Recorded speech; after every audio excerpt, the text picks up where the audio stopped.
সাক্ষ্য দিচ্ছে এই মায়ের ছেলের ব্লাড ক্যান্সার ছিল অনেক বছর ধরে। আমাদের চার্চেরই সামনের হসপিটাল চিত্তরঞ্জনে সে ভর্তি ছিল। এই মা তখন যখন সব পথ বন্ধ, যখন সবাই হাল ছেড়ে দিয়েছে, ডাক্তারও না বলে দিয়েছে, তখন এই মা ঈশ্বরের পথ দেখতে পায়, ঈশ্বরের গৃহ দেখতে পায়। ঈশ্বর আহ্বান করে এই মাকে, তখন এই মা আসে এই চার্চে এবং ঈশ্বরকে সমস্ত দুঃখের কথা তার জানায়। এবং আমাদের প্রফেট যে সমস্ত কথা এই মা অক্ষরে অক্ষরে পালন করে। হ্যাঙ্কি মিটিং, অ্যাপেল মিটিং, সমস্ত মিটিং এই মা অ্যাটেন্ড করে এবং এই মায়ের ছেলে এখন অনেক সুস্থ আছে। এবং এই মা একটা সময় এসেছিল যখন সে কাঁদতে কাঁদতে আকৃতি দাস মিনিস্ট্রিতে এসেছিল, এখন এই মা হাসতে হাসতে আকৃতি দাস মিনিস্ট্রিতে আসে। এইটুকু উপহার আকৃতি দাস মিনিস্ট্রি মাকে দিয়েছে। হালেলুয়া। ভগবানের জয় যিশু, পিতাকে জয় যিশু, দিদিকে জয় যিশু।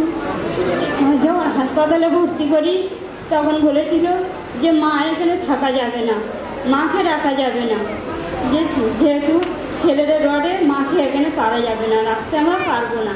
তখন বলছি আমার তো কেউ নেই, আমার তো দুটো ছেলে, আমার থাকার মতো কেউ নেই, কে করবে থাকতে, আমি থাকবো।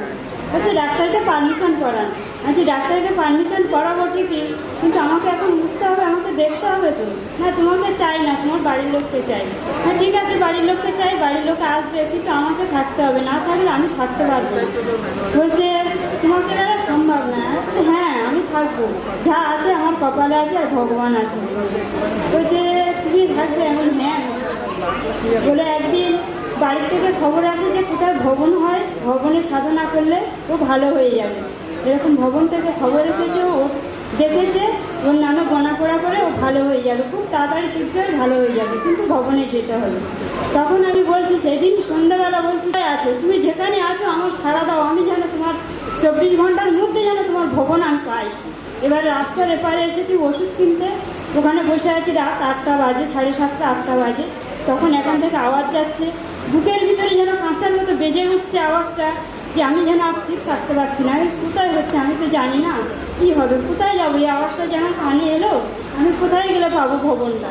রাস্তার এপারে যখন এলাম দেখি এখানটায় তখন হচ্ছে, এখানে এসে আমি যখন প্রার্থনা করলাম, প্রার্থনা করার পরে সেই দিন রাত থেকে আমার বাচ্চা সুস্থ আছে।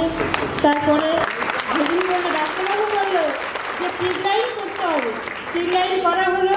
পিগলাইন করার পরে প্রতিদিন ডেলিভারি, প্রতিদিন ব্লাড লাগে, প্রতিদিন ব্লাড লাগে, প্রতিদিন ব্লাড দেওয়া হয়, 3 মাস ধরে কন্টিনিউ ব্লাড দিয়ে যাওয়া হচ্ছে। পিগলাইন করার পরে পিগলাইন থেকে পুরো এখান থেকে এই পর্যন্ত ফ্রিজ হয়ে গেল, পিগলাইন নষ্ট হয়ে গেল। তখন পুরো বিছনা সাপটা হয়ে গেল, তখন আর উঠতে পারছে না, তখন কত কষ্ট। সবাই বলছে আর বাড়ি ঘুরে যাবে না, 11 পেশেন্ট আর বাড়ি যাবে না।